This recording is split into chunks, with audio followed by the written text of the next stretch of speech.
उत्तराखंड के चमोली में ग्लेशियर टूटने से आई आपदा ने काफी इलाके तबाह किए हैं। इस बीच प्रशासन पर जोर राहत बचाव कार्यों पर है। मौके पर तपोवन की दूसरी सुरंग में फंसे लोगों को बाहर निकालने की कोशिशें हो रही हैं। आपदा के बाद से ही 26 शव बरामद हुए हैं, वहीं 171 अभी भी लापता हैं। तपोवन की टनल में करीब 100 मीटर तक टीमें पहुंची हैं, लेकिन अंदर दलदल होने के कारण मिशन में देरी हो रही है। साथ ही जिन गांवों का संपर्क त्रासदी के चलते टूट गया है, वहां का राशन सामग्री पहुंचाया जा रहा है। मौके पर सेना, एनडीआरएफ, एसडीआरएफ, आईटीबीपी के जवानों ने मोर्चा संभाल रखा है। तो उत्तराखंड में जिंदगी बचाने की जंग लगातार चल रही है और हम सीधी तस्वीरें भी आपको दिखाने की कोशिश कर रहे हैं कि किस तरीके से राहत बचाव कार्य जो है उसकी शुरुआत हुई है और लगातार जो कोशिश है वो ये की जा रही है कि लोगों को बचाया जा सके। कहा यह जा रहा है कि 171 लोग अभी भी लापता हैं और करोड़ों का नुकसान हुआ है और लगातार शव भी यहां से निकाले जा रहे हैं। बहरहाल कोशिश और कवायद यही है कि लोगों को सेफली निकाला जा सके। चमोली में रेस्क्यू ऑपरेशन लगातार जारी है। जिस दिन से ये हुआ उसके बाद से एनडीआरएफ, एसडीआरएफ की तमाम टीमों को यहाँ पर भेजा गया। प्रधानमंत्री मोदी हो या अमित शाह हो, सबने यही कहा कि उत्तराखंड के साथ हम खड़े हैं और लगातार कोशिश और कवायद यही की जा रही है कि जो ये आपदा आई है उससे निकाला जाए और जो स्थिति है उसको जल्द से जल्द बेहतर किया जाए, क्योंकि जिस तरीके से लोग अपनों की आस में यहाँ पर टकटकी लगाए हैं और कोशिश और उम्मीद उनकी यही है कि कहीं ना कहीं जो उनके अपने हैं वो उनको सही सलामत मिल जाएं। लगातार प्रशासन भी कोशिश में है, रेस्क्यू ऑपरेशन किया जा रहा है। हालांकि कीचड़ होने की वजह से जो टनल है उसके अंदर जो लोग फंसे हुए हैं उनको निकालने में काफ़ी दिक्कतें आ रही हैं और कई सारी दिक्कतों का सामना करना पड़ रहा है। लगातार जो टीमें हैं एनडीआरएफ की, एसडीआरएफ की, आईटीबीपी की जो जवान है वो यहाँ पर मुस्तैद हैं। उनकी कोशिश और कवायद यही है कि जल्द से जल्द चाहे जितनी भी जिंदगी बच सके उनको बचाया जा सके।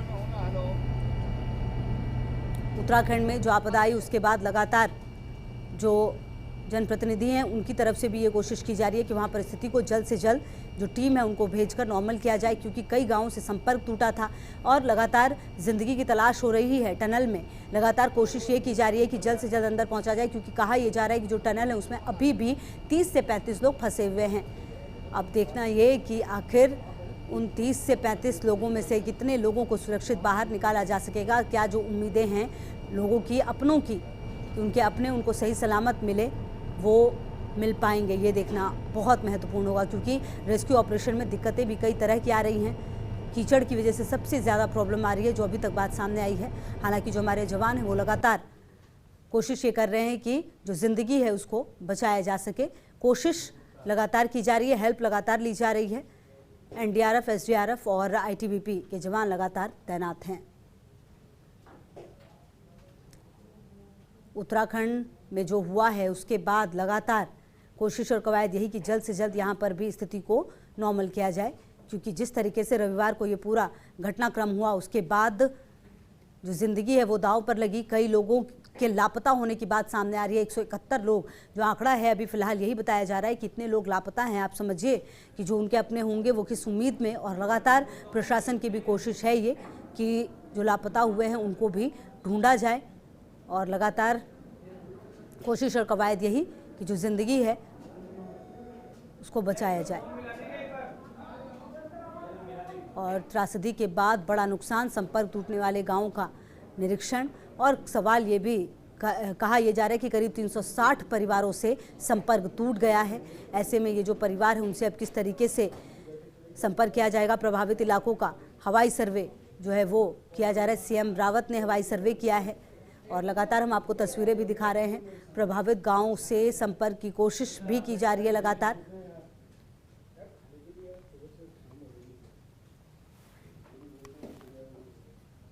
तो लगातार हम आपको तस्वीरें भी दिखा रहे हैं जहां कोशिश ये की जा रही है कि सुरंग में फंसे लोग जो है उनका जल्दी से जल्दी रेस्क्यू किया जाए और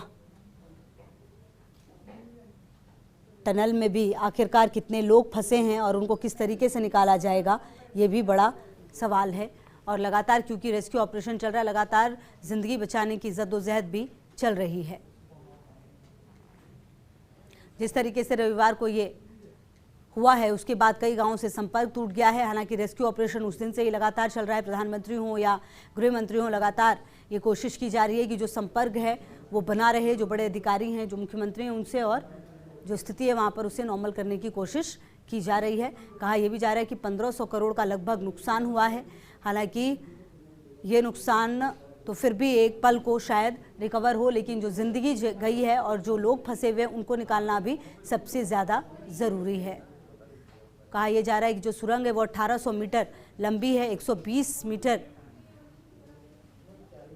1800 मीटर लंबी सुरंग, 120 मीटर जो है वो मलबा साफ हुआ है।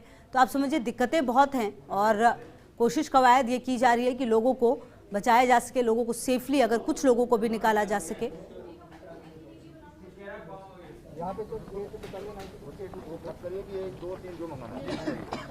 हमारी मातृशक्तियाँ हैं जो अभी हमारे साथ काम कर रही है और ये सभी लोग आपके स्वागत में आए हुए हैं।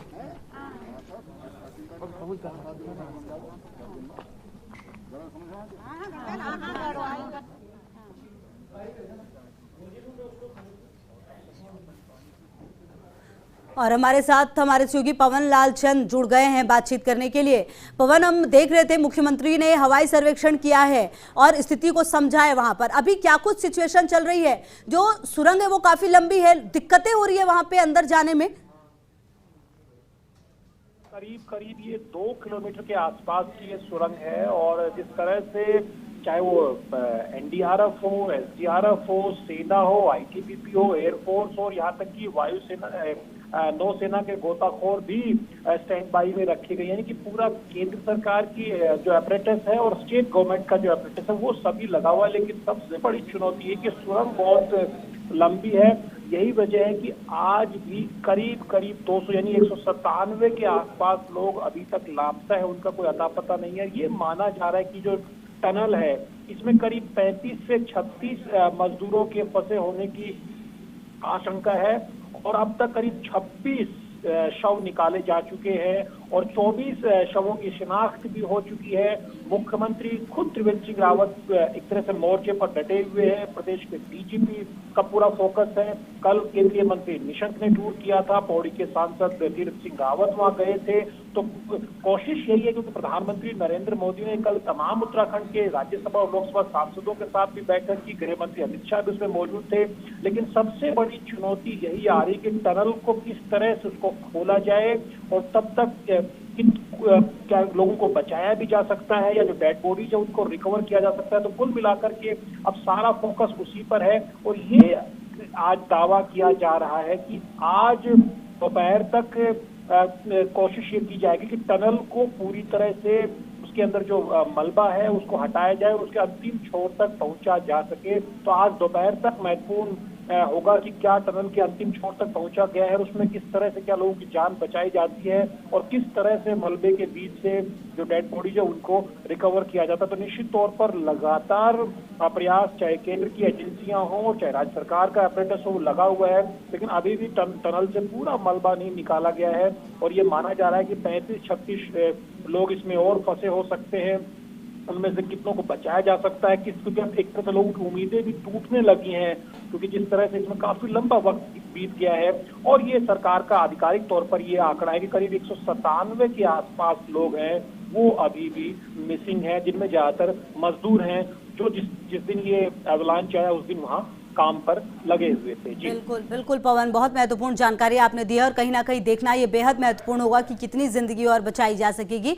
बहुत बहुत शुक्रिया आपका इन तमाम जानकारियों के लिए और हमारे साथ जुड़ने के लिए। तो पवन लाल चंद हमारे साथ स्थानीय पत्रकार जिन्होंने ये बताया कि आज दिन तक कोशिश और कवायद यही होगी कि जो टनल है जहां पर लोग फंसे हुए हैं उसको पूरी तरह से साफ कर लिया जाए और जो लोग हैं उनको निकालने की जो कवायद है उसको पूरा कर लिया जाए। लगातार सीएम भी वहां पर मौजूद हैं और लगातार सीएम भी ये कोशिश कर रहे हैं कि जो स्थिति है उसको समझा जाए और कहीं ना कहीं अब देखना ये बेहद महत्वपूर्ण कि जिस तरह की दिक्कतें आ रही हैं उसको कैसे दूर किया जाएगा।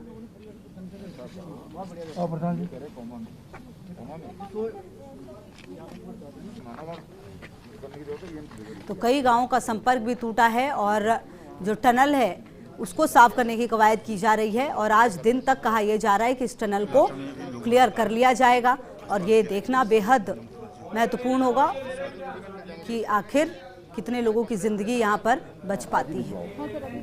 दूसरा चीज़ इनके लिए जगह देखो कि जहाँ इनका घर बनाया जा सके, इनका घर बनवा देंगे, ठीक है? हाँ, बनवा देंगे, हाँ बिल्कुल बना देंगे।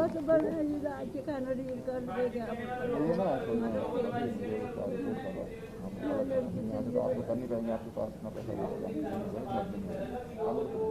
प्रधानमंत्री आवास योजना ये बरसात में भी आपदा है, जाड़ों में भी आपदा है। अगर यहाँ पे हॉस्पिटल हो, जैसा अभी हम कट गए सारे पुल, अब जो बीमार भी है तो लगातार तो हेलीकॉप्टर आएंगे यहाँ पे डॉक्टर कल देखिए मुझे पता नहीं